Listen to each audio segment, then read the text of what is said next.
আসলে আপনি আপনার অবস্থান থেকে আপনার সম্পর্কে কি বলবেন? আমরা মুক্তিযুদ্ধে কেন অংশগ্রহণ করতে পারলাম না?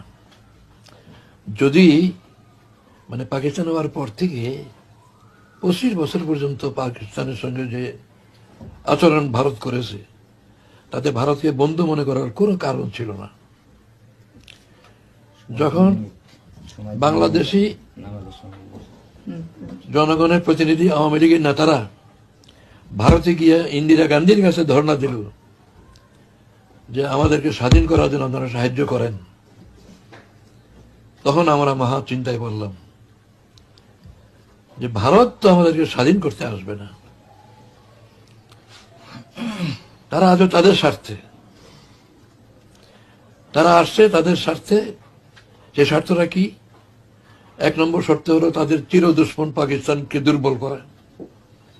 যদি পাকিস্তান থেকে ইস্ট পাকিস্তানকে আলাদা করতে পারে তাহলে পাকিস্তান দুর্বল হলো।